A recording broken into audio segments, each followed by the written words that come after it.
Hello there. Welcome to another episode of One Take Wednesday. If you're new to this channel, welcome. I'm glad to have you here. If you like what you see, feel free to hit that subscribe button down below.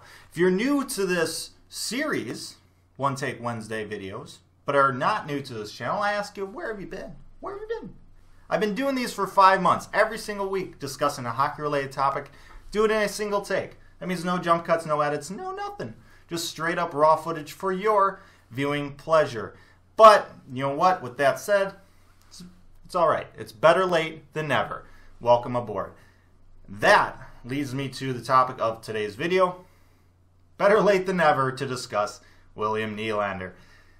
This isn't really news in terms of breaking news, and if you're a Toronto Maple Leafs fan watching this, I have some good news and bad news. Good news is I'm not the Toronto media, so you can calm down a little bit there. Bad news is William Nylander isn't signed, and I don't have any breaking news on that front, so you're probably not going to get what you really want here. But let's talk about it. William Nylander, a restricted free agent, doesn't have a contract for this season yet. Usually, we see these guys get contracts during the offseason. It doesn't go this long. They don't miss games because of this, especially if they're a really good player like William Nylander is. Teams like to lock those guys up. In the Toronto Maple Leafs kind of situation, they're a little bit lucky because they don't really need them all that much. They have a lot of good players. They're a really good team even without them. Yes, he would still make them even better, but they're still doing quite all right without him, especially since they got John Tavares in the offseason. Speaking of which, $11 million kind of decreases the piece of the pie for William Nylander a little bit. Add that into the fact that they have to sign Austin Matthews, who is going to at least get $11 million as well. They have to re-sign him next year.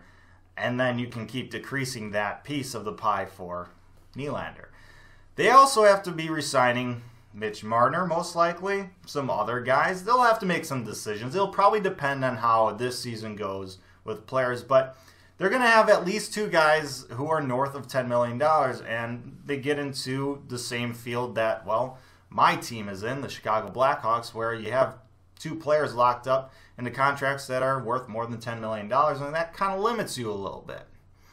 And, well, the Maple Leafs, quite notoriously, have a little bit of an issue with their defense that they probably should look into shoring up, especially if they want to make a serious run at a cup.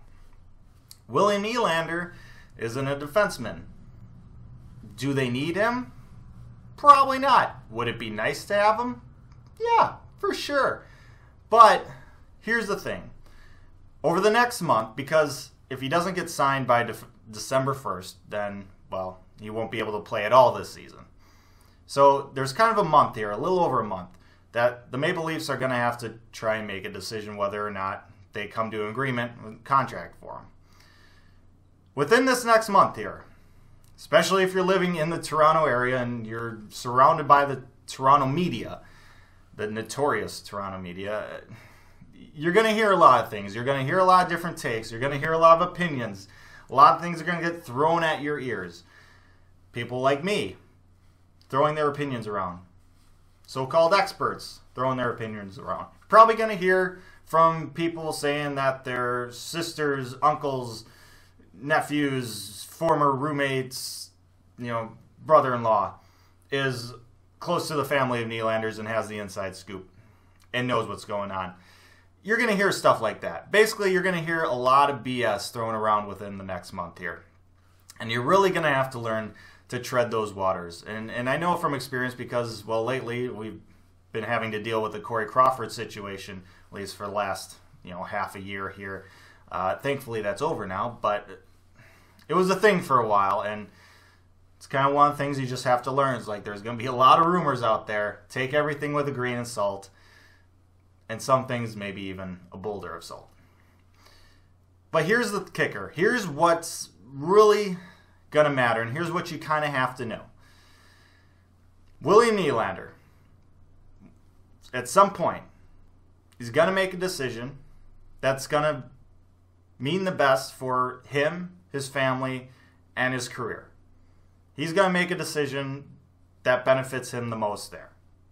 The Toronto Maple Leafs, Kyle Dubas, their GM, gonna make a decision that benefits the Toronto Maple Leafs the best.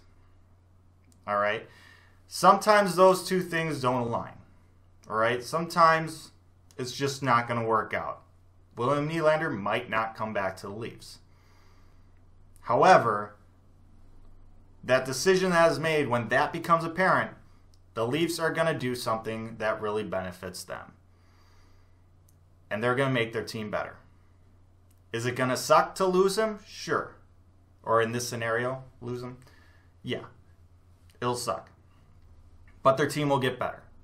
They'll grab something else. They'll get a trade or something or whatever for picks or defensemen or whatever. They're going to make their team better. The team's not going to just crumble and fall apart if they don't re-sign Nylander. So take that into consideration. Breathe. Inhale, exhale, breathe in, breathe out. What happens will happen. And there's nothing that you personally would be able to do about it. You're not going to be able to influence one way or the other. Just let it be. Ride the waves. Some might suck. Others might be awesome. Just ride it. Let go. Enjoy it. And just see what happens. See where it takes you. Maybe, just maybe, it'll be for the better. That's it for this video. Let me know your thoughts down in the comment section below. Like, share, and subscribe. I appreciate that as always, but most importantly, stay safe, make good decisions, and I'll see you next time.